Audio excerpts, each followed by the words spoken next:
வணக்கங்க. நாளைக்கு மேடே. அதனால் உங்களுக்கு ஒரு சின்ன சில விஷயங்கள் சொல்லலான்னு பார்த்தேன். மேடே வந்துங்க இந்த அமெரிக்கன் அமெரிக்காவில ஒரு காலகட்டத்தில இந்த மக்கள்லாம் கூடி நம்ம 8 ஹவர் தான் வேலை பார்க்கணும் அப்படின்ற மாரி ஒரு முடிவுக்கு வந்தாங்க. எல்லோரும் ஒரு இடத்துல சிக்காகோன்ற இடத்துல கூடினாங்க.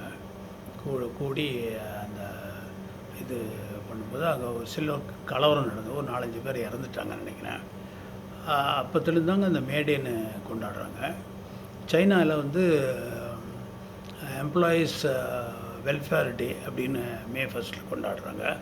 உலகத்தில் உள்ள 200 சில்லற நாடுகள்லேயும் எல்லா நாடுகள்லேயும் கொண்டாடுறாங்க. ரஷ்யாவில் மட்டும் மே 9 கொண்டாடுறாங்க.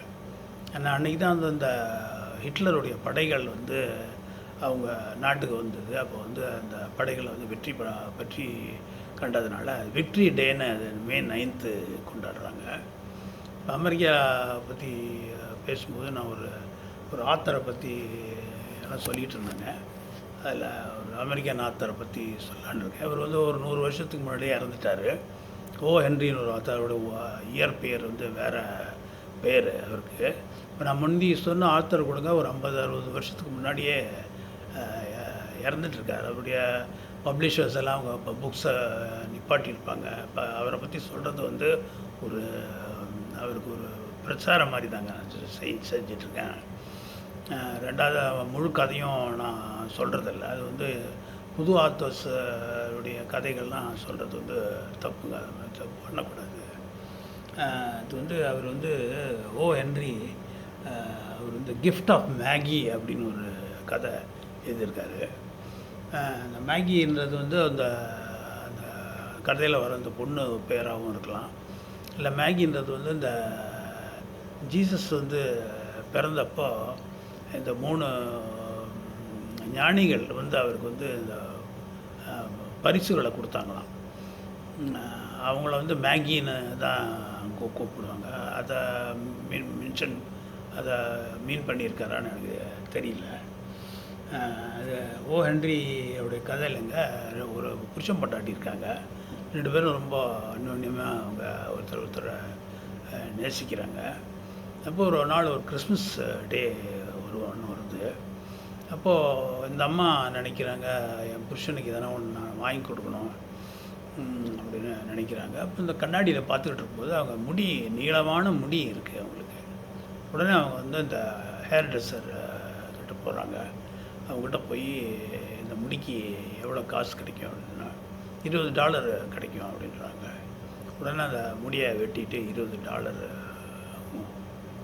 வாங்கிக்கிறாங்க. அவரும் என்ன நினைக்கிறாரு அப்படின்னா, அந்த மாதிரி எதனா வாங்கி கொடுக்கணும்னு நினைப்போம். அவர்கிட்ட ஒரு வாட்ச் ஒன்று இருக்குது. முந்தையெல்லாம் வாட்ச் வந்து கையில் கட்டுறதில்லை, இந்த பாக்கெட்டில் வச்சுப்பாங்க. அந்த மாதிரி வச்சுருப்பாங்க. அது ஒரு வசதியானவங்க ஒரு கோல்டு செயினில் மாட்டி பாக்கெட்டுக்குள்ளே போட்டுப்பாங்க. அந்த மாதிரி ஒரு அந்த வாட்சை வந்து அவர் விற்றுட்டு ஒரு ப்ரெஷஸ் ஸ்டோன் ஸ்டட்டட் கோம் அவங்க ஒய்ஃபுக்கு வந்து சீவறதுக்காக வாங்குறாரு. இந்த அம்மா வந்து அவருக்கு வந்து இந்த வாட்ச் அப்படியே பாக்கெட்டில் போடுறதுனா ஒரு செயின் இருந்தால் நல்லா இருக்குமே அப்படின்னு ஒரு செயின், ஒரு நல்ல காஸ்ட்லியான ஒரு செயின் ஒன்று வாங்கிட்டு வராங்க. அன்றைக்கி 2 பேரும் சந்திக்கிறாங்க.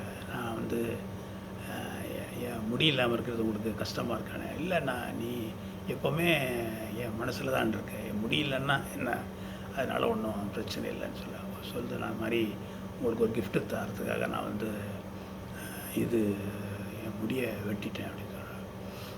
அதான் அப்படின்னு சொல்லி அந்த கிஃப்டை கொடுக்குறாங்க, அந்த கோல்டு செயின்.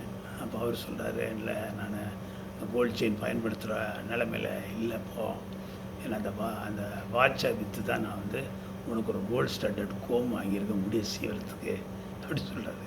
ரொம்ப அருமையான கதையாக இருக்குது. ரொம்ப மனசை தொடும்படியான கதையாக இருக்குது. அவர் வந்து 1910 இறந்துருக்காரு. வேற ஒரு பேரில் ஹென்ரின்றது வந்து அவரோட உண்மையான பேரில். அது இந்த கதையை வந்து எந்த ஹோட்டலில் வச்சு எழுதினார் அப்படின்னு கூட சொல்லியிருக்காங்க. அந்த இன்டர்நெட்டை பார்த்திங்கன்னா உங்களுக்கு தெரியும். அதே மாதிரி ஒரு படத்தில் கூட அந்த நம்ம ஜேகே ரோலிங் இந்த ஹாரி பாட்டர் சீரீஸ் எல்லாம் எழுதுகிறவங்க, அதில் டயலாக் வருது. அதாவது இவங்க வந்து இவ்வளோ அருமையான இடத்துல இருந்ததுனால இவ்வளோ நல்லா எழுத முடிஞ்சுதுன்னு அப்படின்னு ஒரு டயலாக் வருதுங்க. நமக்கெல்லாம் அந்த வசதி அந்த அளவுக்கெல்லாம் இல்லைங்க. அதனால் நம்ம இருக்கிற வசதியில் தான் எழுதணும். கடவுள் கொடுக்குற அந்த ஞானத்தில் தான் நம்ம எழுத வேண்டியிருக்குங்க. ஒரு சிலருக்கு அந்த இது அமையுதுங்க. நன்றி. மே மே தின வாழ்த்துக்கள். நன்றி.